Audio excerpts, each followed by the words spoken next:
Students, in the name of Allah the most merciful and the most beneficial, शुरू करते हैं। Criminal law हम discuss कर रहे थे और आज हमारा जो है चैप्टर 16 है ऑफ कंप्लेंट्स टू मैजिस्ट्रेट्स। ठीक है। मतलब इस्तगासा जो है वो आपने लफ्ज़ सुना होगा। इस्तगासे के बारे में आज हमने पढ़ना है। ठीक है। और इसमें जो कंप्लेनेंट्स होंगे उन्हें हम मुस्तगीस कहेंगे। सबसे पहले सेक्शन 200 है examination of complainant. A magistrate taking cognizance of an offence on complaint shall once examine the complainant upon oath। यानी कि जब भी मैजिस्ट्रेट के पास कोई भी कंप्लेनेंट जाएगा, मुस्तगीस जाएगा इस्तगासा लेके, तो जो मैजिस्ट्रेट है उसे एग्जामिन करेगा हलफ के ऊपर। ठीक है। And the substance of the examination shall be reduce to writing. और फिर जो भी उसने एग्जामिन किया है उसका जो सब्सटेंस है उसको तहरीरी तौर में लेके आया जाएगा। And shall be signed by the complainant and also by the magistrate. और उसको जो है मुस्तगीस यानी कि इस्तगासा दायर करने वाला और जो मजिस्ट्रेट है वो दोनों साइन करेंगे। ठीक है। Provided as follows when the complainant is made in writing. When the complaint is made in writing, nothing herein contained shall be deemed to require a magistrate to examine the complainants before transferring the case under section 192 or sending it to the court of session। जब जो इस्तगासा है वो तहरीरी तौर पे दिया गया हो, तो फिर जो है कोई भी जो चीज़ है वो यहाँ पे ये रिक्वायर नहीं करती कि वो 192 के तहत जो है केस को तब्दील करे या सेशन जज को अरसाल करे।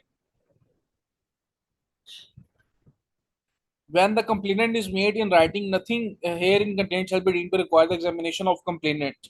In any case in which the complaint has been made by a court or by public servant acting or purporting to act in a discharge of his official duties। जब भी इस्तगासा जो है वो अदालत की तरफ से किया जाए या फिर किसी सरकारी मुलाजिम की तरफ से, जब वो अपनी ऑफिशियल ड्यूटीज की डिस्चार्जमेंट कर रहा है, अपनी ऑफिशियल ड्यूटीज को परफॉर्म कर रहा है, तो फिर जो है वो एग्जामिनेशन ऑफ द कंप्लेनेंट जो है वो दैट इज नॉट रिक्वायर्ड। फिर मजिस्ट्रेट जो है वो मुस्तगीस को जो है वो एग्जामिन नहीं करेगा। Where a complainant is court or a public servant in the court of public servant, as the case may be, shall not be liable to adjournment cost under subsection 2। जब मुस्तगीस जो है वो अदालत है या फिर सरकारी कोई मुलाजिम है, तो फिर जैसा भी केस है, जो एडजॉर्नमेंट कॉस्ट है वो उनके लिए जो है वो हकदार नहीं होंगे। When the case has been transferred under section 92 and the magistrate so transferring it has already examined the complainant, the magistrate to whom it is so transferred shall not be bound to re-examine the complainant। जब section 192 के तहत case मुकदमा जो है या इस्तगासा है वो transfer हो जाएगा और उसमें पहले ही एग्जामिन किया गया है कंप्लेनेंट को, तो फिर जब ऐसा मजिस्ट्रेट जिसको वो ट्रांसफर किया जा रहा है वो लाजिम नहीं है उस पर कि वो ऐसे मुस्तगीस को, ऐसे कंप्लेनेंट को दोबारा से री एग्जामिन करे। ठीक है।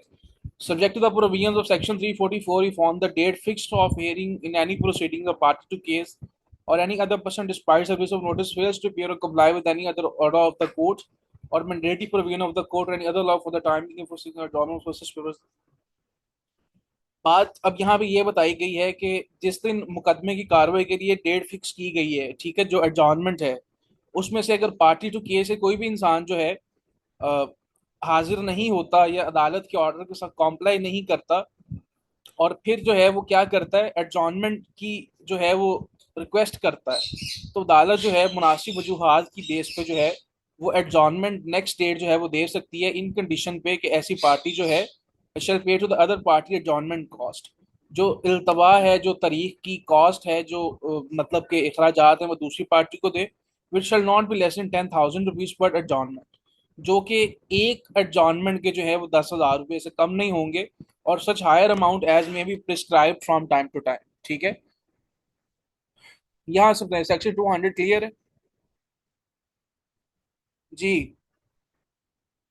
इस्तगासा क्या होता है, मुस्तगीस किसे कहते हैं, किस तरह से मैजिस्ट्रेट ने upon the receiving of the complaints by complainant proceed करना है, what should be the proceedings when the case is transferred under section 192। जल्दी से बता दें जी। जेबुनिसा, उमैर, सारा इफ्तिखार, साद उस्मान, राना कलीमुल्लाह, मोमिन ताहिरा, अली कासिम भट्टी, अली खान। क्लियर है। उमैर यस, जेबुनिसा जी सर, साद उस्मान यस, ठीक है, दैट्स फाइन। बाकी भी बताएं जल्दी से। सारा इफ्तिखार आप बताएं।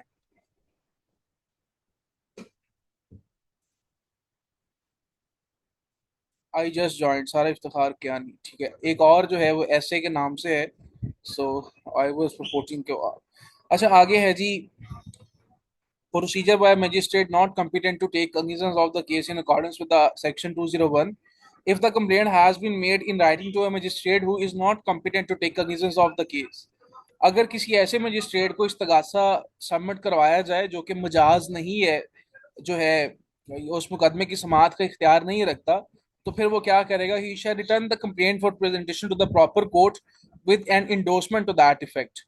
तो वो जो है जो है जो इस्तगासा है वो जिस अदालत में दायर होना चाहिए प्रॉपर कोर्ट में जो है वो ट्रांसफर कर देगा, रिटर्न कर देगा, ठीक है। If the complainant has not been made in writing such magistrate shall direct the complainant to the proper court.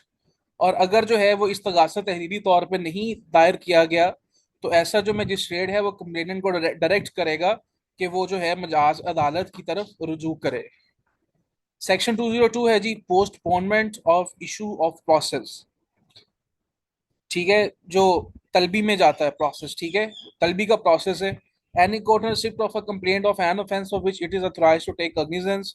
कोई भी अदालत जिसके पास जो है इस्तगासा आता है और वो मजाज है उसको ट्राई करने की, और which has been send it to under section 190 sub section 3 और refer to it under section 191 192, if it thinks fit for reasons to be recorded, postpone the issue of process for compelling the tenders of the person complained against। अगर वो मुनासिब समझे तो पहले वो reasons को record करेगी, और जिसके खिलाफ इस्तगासा दायर हुआ है उसको जो है वो हाजिर करने के लिए इशू ऑफ प्रोसेस करेगी, ठीक है। And either inquire into the case itself to direct any inquiry investigation to be made by any justice of peace और police officer by other person as it thinks fit. और फिर जो है वो इस्तगासे के सच्चा या झूठा होने के लिए तस्दीक करेगी। वो खुद भी कर सकती है, किसी और जस्टिस ऑफ पीस से भी करवा सकती है, और या जो है किसी पुलिस ऑफिसर के जरिए भी करवा सकती है, जैसा कि वो मुनासिब समझे। For the purpose of ascertaining the truth of falsehood of file complaint, दायर शुद्ध इस्तगासा की ये जानने के लिए कि आया वो सच पर मबनी है या फिर झूठ पर मबनी है। Provided that the same way the complaint has been made by a court, no direction shall be made unless the complainant has been examined on oath under the provision section 200।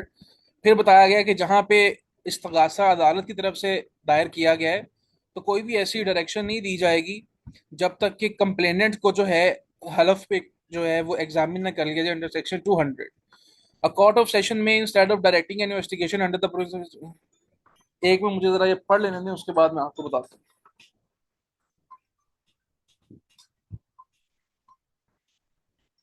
अच्छा, जो कोर्ट ऑफ सेशन है उस ये यहाँ पे भी वही बताया गया है कि instead of directing an investigation under the provision section, direct the investigation to be made by any magistrate subordinate to it. Session court जो है वो अपने मातहत मजिस्ट्रेट को इन्वेस्टिगेशन करने के लिए कहेगा, ये जानने के लिए आया कि जो कंप्लेंट है, जो इस्तगासा है, वो सच्चा है या फिर वो झूठा है, ठीक है। If any inquiry investigation under the section is made by a person not being a magistrate or justice of peace or police officers, a person shall exercise all the powers conferred by this code on an officer in charge of a police station। अगर inquiry की investigation जो है magistrate, justice of piece या police officer के अलावा की जा रही है तो उसके पास तमाम इख्तियारात होंगे इस कोड के तहत, except that he shall not have power to arrest without warrant. मार्च वाई इस चीज के कि वो बगैर अरेस्ट वारंट के आपको अरेस्ट कर सके। Any court inquiring into a case under this section may take evidence of witnesses on oath। हर अदालत जो है वो जो कि इंक्वायर करिए इस मैटर पे, अगर वो मुनासिब समझे तो हलफ के ऊपर जो है वो शहादतें एविडेंस लेगी गवाहान से। 202 तक बताएं, क्लियर है? सब अली खान कह रहे हैं सब सेक्शन सी जरा दोबारा बता दें। कौन सा सब सेक्शन सी कहाँ पे? यहाँ पे तो बेटा जब सेक्शन 192 ये इसकी बात कर रहे हैं अली खान, इसमें बताया गया है कि जब केस ट्रांसफर होगा सेक्शन 192 के तहत, तो जिस मजिस्ट्रेट को केस ट्रांसफर हो रहा है उस पर लाजिम नहीं है कि वो दोबारा मुस्तगीस को, कंप्लेनेंट को री एग्जामिन करे, क्योंकि ऑब्वियसली बात है पहले एग्जामिनेशन हो चुकी है कंप्लेनेंट की एज पर द सेक्शन 200, ठीक है। Ali Khan, is it clear? Zebunnisa yes, Umer Sara Iftikhar yes, ठीक है, दैट्स फाइन। अच्छा आगे आ जाएं जी, हमारे पास है, कहाँ पे थे हम? डिसमिसल ऑफ कंप्लेंट्स, इस्तगासे को खारिज कर देना या इस्तगासे का खारिज होना। The court before whom a complaint is made, ऐसी अदालत जिसके सामने इस्तगासा दायर किया जाए, और to whom it has been transferred, या फिर ऐसी अदालत जिसको वो ट्रांसफर किया जाए, और सेंड में dismiss the complaint if after considering the statement of the complainant and the result of the investigation query. अगर बेटा सफिशिएंट ग्राउंड्स नहीं है प्रोसीडिंग के मतलब के बाद, फिर वो ये कि अगर बंदी जोड़ती बात नहीं है, तो हलफ पे स्टेटमेंट लेने के बाद जो है कंप्लेनेंट की, अगर अदालत मुनासिब समझे कि मुनासिब ग्राउंड्स नहीं है, तो फिर जो है वो क्या कर सकती है, रिजेक्ट कर सकती है कंप्लेंट को, ठीक है, डिसमिस कर सकती है। और ऐसे केसेस में जो है वो अदालत अपनी ब्रीफली जो है वो रीजंस को रिकॉर्ड करेगी, कलम बंद करेगी वजूहात। ये था जी हमारा चैप्टर 16। अब मुझे बताएं, चैप्टर 16 था जी इस्तगासों के बारे में। हमने कंप्लेंट्स के बारे में पढ़ा है, कंप्लेनेंट्स के बारे में पढ़ा है, and the proceedings on complaints, dismissal of complaint, and I can hope ये आपको क्लियर होगा। क्लियर है जी?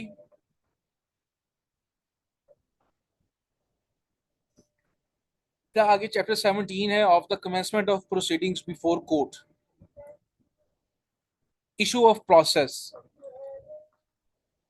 If in the opinion of court taking cognizance of an offence, there is sufficient ground of proceeding, and the case appears to be one in which, according to the fourth column of the second schedule, a summons should issue in the first instance.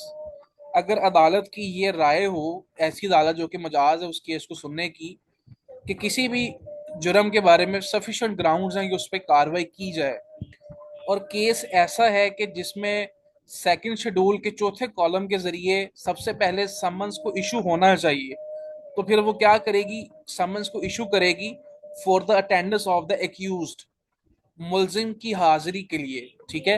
If the case appears to be one in which according to that column a warrant should issue in the first instance, और अगर case ऐसा है कि उसमें warrant issue होना चाहिए सबसे पहले, तो फिर अदालत जो है वो वारंट इशू करेगी। और इफ कोर्ट और if it thinks with a summons for causing the accused to be brought और to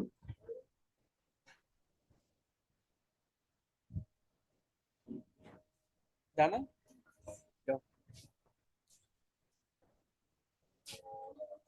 or if court if things which are summons for causing the accused to be brought to appear at certain time before such court is, ठीक है। तो ये हो गया जी issue of process summons के बारे में। तो इसमें हमने दो चीजें देखी हैं कि अगर सेकंड शेड्यूल के फोर्थ कॉलम में केस ऐसा है कि उस पे समन होने चाहिए, तो अदालत जो है सबसे पहले समन को इशू करेगी, और अगर वारंट इशू होने चाहिए तो अदालत जो है वारंट इशू करेगी। Nothing in deemed to be effect the provisions of section 90 when, इसमें बताया गया है कि जब जो है प्रोसेस ऐसा है कि फी रिक्वायर है, तो तब तक कोई प्रोसेस नहीं किया जाएगा जब तक कि फीस ना अदा कर दी जाए। और जो है अगर रीजनेबल टाइम में फीस ना अदा की जाए, तो जो अदालत है वो कंप्लेंट्स को डिसमिस कर सकती है, ठीक है। मैजिस्ट्रेट में dispense with the personal attendance of the accused, जो मैजिस्ट्रेट है वो मुलजम को जाती हाजिरी से इस्तिस्ना दे सकता है। जहां पे मैजिस्ट्रेट समन्स को इशू करेगा, अगर वो मुनासिब समझे, if he sees reasons to do so, dispense with the personal attendance of the accused and permit him to be appear by his pleader, यानी कि वो उसकी असालतन हाजिरी से उसको इस्तिस्ना दे देगा और उसको बजरिया वकील जो है वो पेश होने की इजाजत देगा। But the magistrate turn enquiring into और ट्राइंग द केस में in his description at any stage of proceeding direct the personal attendance of the accused, लेकिन ऐसा मजिस्ट्रेट जो कि इस मुकदमे को ट्राई करेगा, इंक्वायर कर रहा है, वो अपनी सवाब पे किसी भी स्टेज पे जो है मुकदमे की, वो पर्सनल अटेंडेंस रिक्वायर कर सकता है मुलजिम की, कि वो सालतन हाजिर हो, और अगर मुनासिब समझे, अगर ज़रूरी समझे, in force such attendance in manner here in before provided, तो इस तरह से उसको हाजिर भी कर सकता है, जैसे कि हमने पहले जो है मज़कूरा तरीके में पढ़ा है।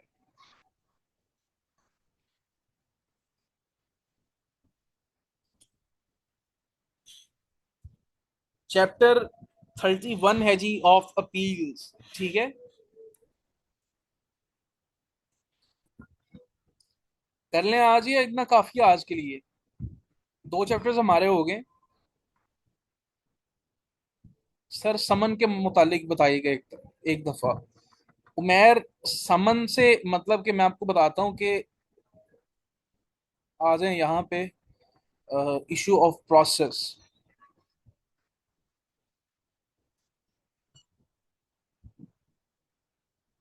अदालत जहां पे ऑफेंस की कॉग्निजेंस को टेक ओवर कर रही है और उसको ये लगता है कि सफिशिएंट ग्राउंड ऑफ प्रोसीडिंग्स हैं, यानी कि इस मुकदमे में कार्रवाई करनी चाहिए, ग्राउंड्स हैं हमारे पास। तो अगर केस ऐसा है, अब दो सूरतें हैं। सेकंड शेड्यूल के फोर्थ कॉलम के तहत अगर समन इशू होने चाहिए तो अदालत सबसे पहले समन इशू करेगी कि जो मुलजम है वो हाजिर हो for the tenders of accused. और दूसरी सूरत में अगर केस ऐसा है कि जिसमें इसी कॉलम के तहत समन की जगह वारंट इशू होना चाहिए, तो सबसे पहले जो है वो वारंट इशू होगा। अब इस चीज का फैसला जो है वो fourth column of the second schedule करेगा कि आया मुलजम की हाजिरी के लिए समन इशू होने चाहिए या फिर वारंट शुरू होने चाहिए। It depends upon the nature of the case. Umar, is it clear?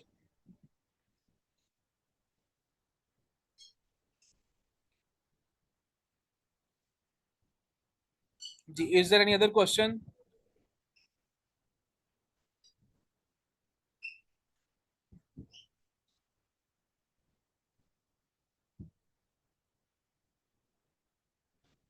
बेटा आसान अल्फाज में मैं आपको बताता हूँ, समन्स जो है वो एक तरह का नोटिस होता है जो हम अदालत के जरिए अदालत से जो है वो तलबी का जो प्रोसेस होता है। जब आप किसी पे कोई सूट फाइल करते हैं तो हम समन जो है सर्व करते हैं वाया रजिस्ट्री। ठीक है, उस पर लिखा होता है जी कि आपने फलान डेट को फलान जज के पास आके हाजिर होना है। इनकेस अगर आप हाजिर नहीं होते तो आपके खिलाफ एक तरफा कार्रवाई की जाएगी। जो तमील कनंदा जो आपके पास वो लेके आता है, ठीक है, या वाया रजिस्ट्री जो आप डाक के जरिए भेजते हैं, उसको हम समन कहते हैं। For the purpose to appear before the court of law in any case of proceeding. Is it clear Umar? जी, अच्छा मुझे बताएं जी, इतना काफी है या आगे कर लें?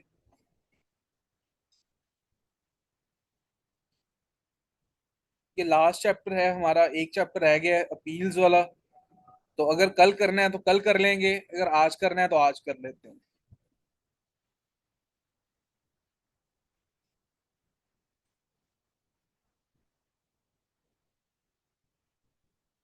जी जल्दी से बताएं।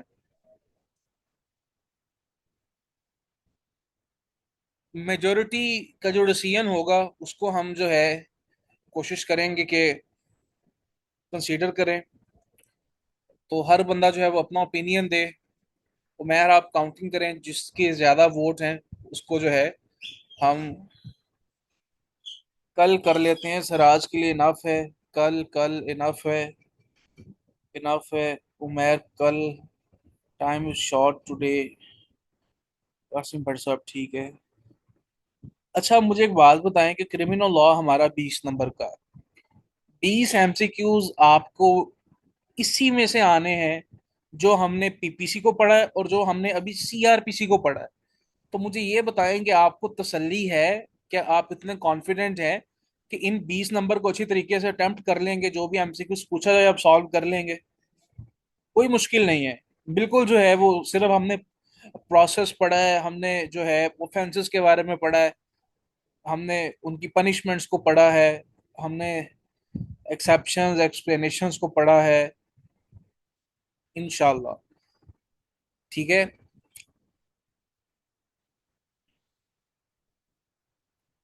सर मे और शैल में कंफ्यूजन हो जाती है। बेटा मे से मतलब है मे और मे नॉट, यानी कि मैं चाहूं तो कर लूं, चाहूं तो ना भी करूं, मेरे पे डिपेंड करता है। लेकिन शेल का मतलब है कि होना ही होना। अब समझ आ गई है उमेर? जहां पे लिखा होता है ना द कोर्ट में, तो वहां से मुराद होता है कि अदालत अगर चाहे तो, यानी कर सकती है। Yes, may means the court का डिस्क्रिशन। यस सारा 100% राइट। और जहां पे लिखा है द कोर्ट शेल, तो it means that the court of law is bound to do so. Shall means के फिर वो करना ही है।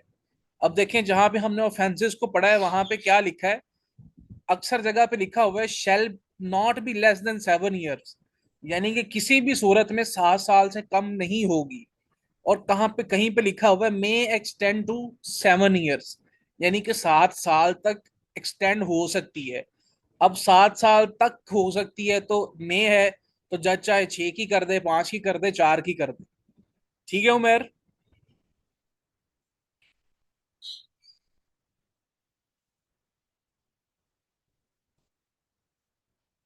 जी सर, क्लियर हो गया, ठीक है, दैट्स फाइन। अच्छा जी, अब मुझे ये बताएं कि क्विज था हमारा सीपीसी का आज, तो तैयार है?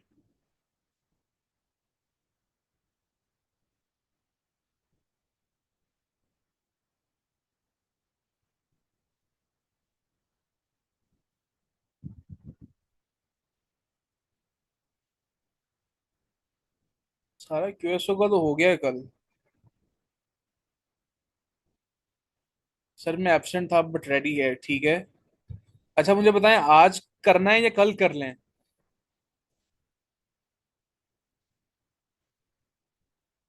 आपकी तैयारी है या नहीं, मुझे ये बता दें। कल कल कर लेते हैं सर।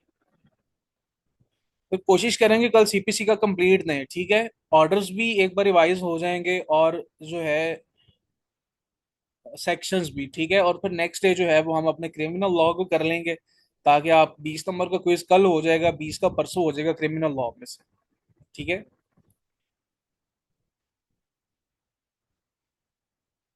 जी, जिसने अनम्यूट होना है मैं आपको अनम्यूट कर देता हूँ। अ, उमेर, आप अनम्यूट हो जाएं। जी उमेर।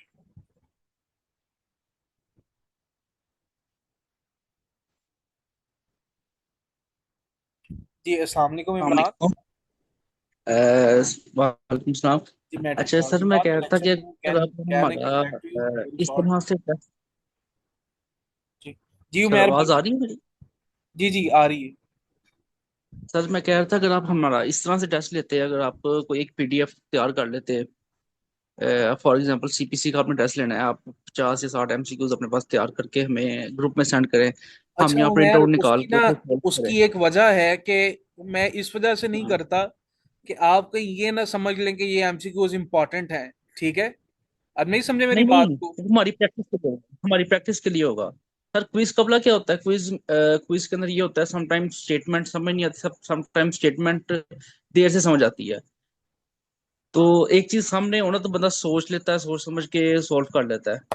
तो बाकी देखिए देख लें ऐसे जिस तरह करते आप हैं कि देखो। आप इस तरह करते हैं कि कल हम एक बार क्विज ले लेते हैं, और उसके बाद एक फाइनल मॉक टेस्ट ठीक है। रख लेते हैं जिसमें क्यूएसओ, लीगल एथिक्स, सीपीसी, सीआरबीसी, आपका सारा कुछ शामिल होगा। क्या ख्याल है? जी ठीक। जी ठीक है सर, ठीक है। जी ठीक है, कोई ऐसा एक इशू बार नहीं। हम क्विज क्योंकि जो जी है ठीक। कर लेते हैं क्रिमिनल लॉ और कल सीपीसी का, परसों क्रिमिनल लॉ का, फिर बाकी जो है वो हम उसमें जो है प्रॉपरली मॉक टेस्ट कर लेंगे, ठीक है।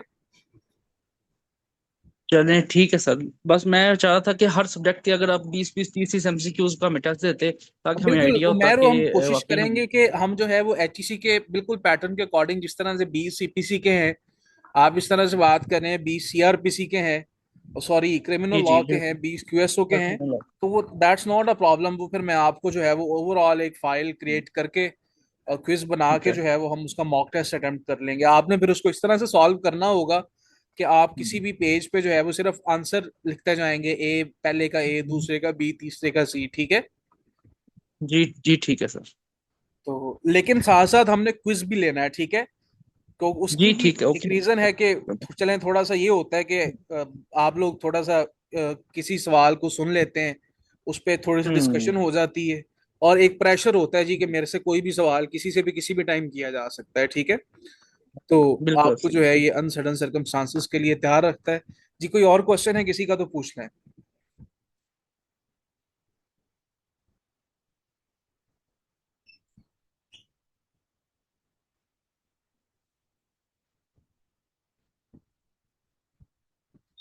अली खान, कल सीपीसी कंप्लीट है, सिर्फ सिविल प्रोसीजर कोड सेक्शंस भी और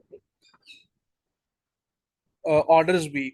परसों जो है वो सीआरपीसी का क्विज होगा, और उसके बाद जो है मतलब कि 9 तारीख को हमारा मॉक टेस्ट होगा, जिसमें हमारा बिल्कुल with in accordance with the exact pattern of the HEC, जिस तरह से आपको वहां पे पेपर आना है, उसी तरह से आपका एक मॉक टेस्ट बनाया जाएगा, और आप जो है उस मॉक टेस्ट को अटेम्प्ट करेंगे।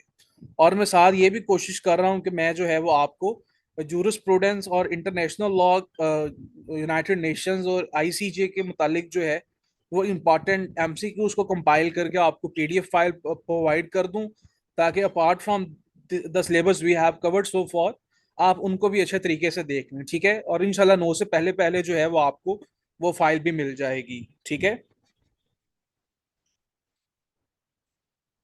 चलें जी, अपना बहुत सा ख्याल रखें। Wishing you all the best. Allah Hafiz.